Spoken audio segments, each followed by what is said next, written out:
എല്ലാ സുഹൃത്തുക്കൾക്കും life vision talk സ്റ്റാറിലേക്ക് ഒരിക്കൽ കൂടി സ്വാഗതം ചെയ്യുന്നു. ഞാൻ GK തുമ്പക്കാരൻ.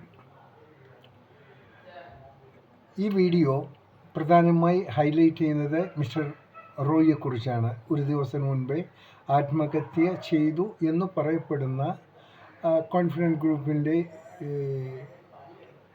Chairman mister റോയിയെക്കുറിച്ചാണ്. മണിക്കൂറുകൾ ഇത്ര കഴിഞ്ഞിട്ടും വ്യക്തമായിട്ടുള്ളൊരു വിവരം തരാൻ അന്ന് റെയ്ഡ് നടത്തിയ ഉദ്യോഗസ്ഥർ ഇതുവരെയും തയ്യാറായിട്ടില്ല.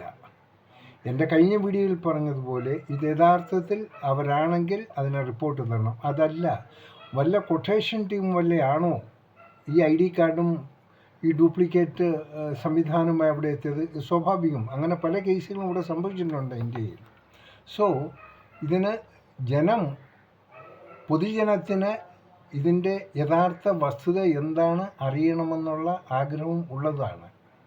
അതാർക്കും മറച്ചു വയ്ക്കാൻ പാടില്ല. എന്തുകൊണ്ട് ഈ സമയം ഇത്ര വരെയായിട്ട് ഒരു ഇൻഫർമേഷൻ, ഈ ഇൻസിഡൻറ്റ് എങ്ങനെ ഉണ്ടായി, ആരുടെ പ്രത്യക്ഷത്തിലുണ്ടായി, എങ്ങനെ ഇതിന് ലൂപ്പ് ഹോൾസ് ഉണ്ടായി, അദ്ദേഹം റിവോൾവ് എടുത്ത് ഉപയോഗിക്കാനുള്ള സാഹചര്യം എങ്ങനെ സൃഷ്ടിച്ചു, അത് അദ്ദേഹം ചെയ്താണോ മറ്റുള്ള ചെയ്ത്, ഈ ദുരൂഹതകൾ ഒരു വ്യക്തമായ വിവരങ്ങൾ പൊതുജനത്തിന് അറിയിക്കേണ്ടതാണ്. ഇതുവരെയായിട്ട് അത് ഉണ്ടായിട്ടില്ല. ഇനി എന്തെങ്കിലും മാനിപ്പുലേഷൻ ചെയ്യാൻ വേണ്ടി, എന്തെങ്കിലും തരികിട കാണിക്കാൻ വേണ്ടി എടുക്കുന്നതാണോ ഇല്ലയോ എന്ന് അതും അറിയില്ല. എങ്കിലും ബഹുമാനപ്പെട്ട നീതിപീഠം ഇതിനുത്തരം കണ്ടെത്തുമെന്ന് പൊതുജനങ്ങളായ നമുക്ക് ആശ്വസിക്കാം. എങ്കിൽ തന്നെയും ഇത് കുറച്ച് സംശയങ്ങൾ നിലനിർത്തുന്നതായിട്ടാണ്. ഓരോ നിമിഷം കഴിയുന്തോറും ഇതിൻ്റെ സംശയങ്ങളുടെ വ്യാപ്തിയും കൂടി വരികയാണ്. എന്താണതും? അദ്ദേഹത്തിൻ്റെ ശവസംസ്കാരം ഇതിലേക്ക് അവസാനിച്ചിരിക്കുന്നു. ഈ നിര്യാണത്തിൽ അവരുടെ കുടുംബത്തോടൊപ്പം നമുക്കെല്ലാം പങ്കുചേരാം. അദ്ദേഹത്തിന് നിത്യശാന്തി ലഭിക്കട്ടെ. അദ്ദേഹം തുടങ്ങി വെച്ച എല്ലാ കാരണങ്ങളും അതിന് തടസ്സമില്ലാതെ അദ്ദേഹത്തിൻ്റെ പ്രിയപ്പെട്ടവർ കണ്ടിന്യൂ ചെയ്യാനുള്ള ശക്തിയും സമാധാനം കിട്ടട്ടെ എന്നുകൂടി നമുക്ക് പ്രാർത്ഥിക്കാം. കാരണം മരണം ആർക്കും പ്രവചിക്കാൻ പറ്റില്ല. ചിലർ അതിനെ സ്വയം ഏറ്റുവാങ്ങുന്നു, ചിലർ അവിചാരിതമായി പെട്ടുപോകുന്നു. എന്തായിരുന്നാലും കേവലം 56 വയസ്സുള്ള ചെറുപ്പക്കാരൻ, വളരെ വേഗമുള്ളൊരു വളർച്ച ഒരു വ്യക്തികളും അത്ര പെട്ടെന്ന് സാധിക്കുന്ന കാലം അതിൻ്റെതായ കഠിനാധ്വാനങ്ങളുണ്ട്. അദ്ദേഹത്തിൻ്റെ പുരോഗതിയെക്കുറിച്ച്, അദ്ദേഹത്തിൻ്റെ വഴികൾ, അദ്ദേഹത്തിൻ്റെ ശക്തിയെക്കുറിച്ചും ഒക്കെ പറയുമ്പോഴും അദ്ദേഹം പിന്നിട്ട് ബുദ്ധിമുട്ടുകൾ എന്തെങ്കിലുമൊക്കെ കാണുന്നുണ്ടെങ്കിൽ അതാരും എടുത്ത് പറയാറില്ല. ഇപ്പോൾ ചാനലെല്ലാം കൂടിയിരിക്കുന്നത് പലവരും പല കഥകളുമായിട്ടാണ് വന്നിരിക്കുന്നത്. അവർക്ക് പ്രശ്നമുണ്ട്, ഇങ്ങനെയായിരുന്നു അങ്ങനെയായിരുന്നു. പക്ഷേ ഇന്ന് വരെ ഉണ്ടായിട്ടുള്ള പ്രധാന കാരണം ഈ ചാനലുകാർ ആരും തന്നെ ഈ ഉദ്യോഗസ്ഥരെ ബന്ധപ്പെടാനോ അവരിൽ നിന്ന് വിവരങ്ങൾ ശേഖരിക്കാനോ ശ്രമിച്ചിട്ടുണ്ടോയെന്നറിയില്ല. ശ്രമിച്ചിരിക്കാം. പക്ഷേ എങ്കിലും ഇതുവരെയായിട്ട് വ്യക്തമായൊരു വിവരം ഇവർക്ക് ഒരു ചാനലുകാർക്ക്, ഞാനടക്കമുള്ള ഒരു ചാനലുകാർക്കും ഒന്നും കൊടുക്കാൻ പറ്റിയിട്ടില്ല. അതിലും ഒരു ദുരൂഹതയാണ്. ഒരു ടാക്സിന് വന്ന് ഏതാണ്ട് കുറച്ച് ആൾക്കാർ വന്നൊരു ടാക്സിൻ്റെ ഇതിനൊരു റെയ്ഡും അതൊക്കെ നടത്തുമ്പോൾ അതിൻ്റെ പ്രധാന പ്രതി അവരുടെ ഫ്രണ്ടിലിരിക്കുമ്പോൾ അവരെ സുരക്ഷിതരാക്കുക, ഇതാണ് ഏതൊരു ഉദ്യോഗസ്ഥൻ്റെയും ഉദ്യോഗസ്ഥ വൃന്ദങ്ങളും ആദ്യം ചെയ്യുന്നത്.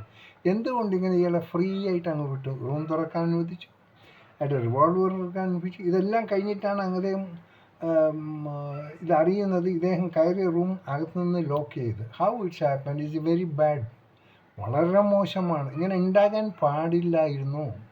ഇതുവരെയായിട്ട് ആ ഉദ്യോഗസ്ഥർ അയച്ച അവരുടെ സീനിയേഴ്സ് ആരും തന്നെ പ്രതികരിച്ചിട്ടില്ല.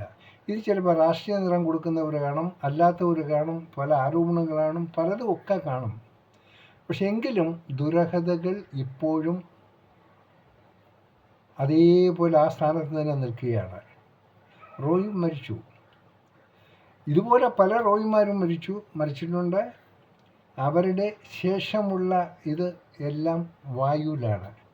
ഒരു കേസ് പോലും കറക്റ്റായിട്ട് പൊതുജനങ്ങൾക്ക് അറിയാനുള്ള സാഹചര്യം ഇതുവരെ ഉണ്ടായിട്ടില്ല. ഇനി റോയിയുടേതും അങ്ങനെ ആകാൻ പാടില്ല. യഥാർത്ഥം എന്താ സംഭവിച്ചതെന്നറിയണം. പിന്നെ ഇവരൊക്കെ എല്ലാം പറയാനുള്ള ഏറ്റവും കൂടുതൽ ഹൈലൈറ്റ് ചെയ്യുന്ന റോയിയുടെ ഇത്ര കാറുണ്ട്, പ്രൈവറ്റ് ജെറ്റുണ്ട്, റിസോർട്ടുമുണ്ട്, ദുബൈയിൽ അത്യാധുനിക ആഡംബരമായിട്ടുള്ള വീടുകൾ.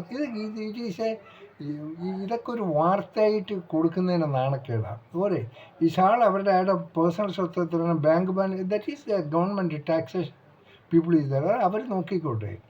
ഇന്ന് ചാനലുകാർ സത്യങ്ങളെ മാത്രം അന്വേഷിച്ചെത്തുക. ഓരോരുത്തരും ഓരോ കഥകൾ മെനയുകയാണ്. എനിക്ക് ചോദിക്കാനുള്ള ഇത്രയേ ഉള്ളൂ. ഇത്രയും മണിക്കൂർ കഴിഞ്ഞ് എന്തുകൊണ്ട് ഈ ഉദ്യോഗസ്ഥരെ കുറിച്ചുള്ള ഒരു വേറെ ബോർഡ്സ് ഇല്ല? ഉദ്യോഗസ്ഥർ എറണാകുളത്ത് നിന്ന് വന്നതാണെന്ന് പറയുന്നു. അവരാരൊക്കെയാണ്, അവരെക്കുറിച്ച് അറിയണം, അവരുടെ മൊഴിയെടുക്കണം, അവരുടെ സീനിയറിന് ഓർഡർ കൊടുത്തവരറിയണം. അതിൻ്റെ ചുരുളായിട്ട് ആ വിവരങ്ങളെല്ലാം അറിയേണ്ടത്. അതിനല്ലേ ചാനലുകാർ ശ്രമിക്കേണ്ടത്, ഞാനടക്കമുള്ള. ഇതൊന്നും ഇവിടെ ഇപ്പോൾ ഇല്ല. അതെല്ലാം ഒരു രഹസ്യമായി തന്നെ മുമ്പോട്ട് പോവുകയാണ്. എന്തായിരുന്നാലും ഈ ദുരന്തങ്ങൾ ഇതിങ്ങനെ തുടർന്നുകൊണ്ട് തന്നെ ഇരിക്കും. നാം കാണുന്നത്, ഞാൻ പേഴ്സണലായിട്ട് അറിയുന്ന പലരും പ്ലെയിനും കാറുമൊക്കെ എന്തോ ഇതായിട്ട് അത് പത്രത്തിൽ പടവും കൊടുത്ത് ഇങ്ങനെ പ്രാഞ്ചിയേട്ടന്മാർ ഒത്തിരിയാണ് ഞാൻ പേഴ്സണലായിട്ട് അറിയുന്നവർ. അവരുടെ ബാക്ക്ഗ്രൗണ്ടൊക്കെ എനിക്ക് നല്ല രീതിയിൽ അറിയാം. നാട്ടിൽ നിന്നും മനുഷ്യനെ പറ്റിച്ച് ഒളിച്ചോടി എല്ലാ തരികിടയും പഠിച്ച് പുറം രാജ്യങ്ങളിൽ അവിടെ കമ്പനി തുടങ്ങി ഇപ്പം അവിടെയും തൊഴിലാളികളെ പട്ടിണിക്കിട്ട് കോടാനുകൂടി ഉണ്ടാക്കി കാശും കൊടുത്ത് പത്മശ്രീ വാങ്ങിയ പലരൊക്കെ ഉണ്ട്. ഞാനത് പറയുന്നില്ല. എനിക്ക് അവരൊക്കെ കാണാറുണ്ട്. പത്രത്തിലൊക്കെ ചിലപ്പോൾ ഫോട്ടോ ഒക്കെ കാണാറുണ്ട്. എനിക്ക് ഐ ഡോണ്ട് നോ.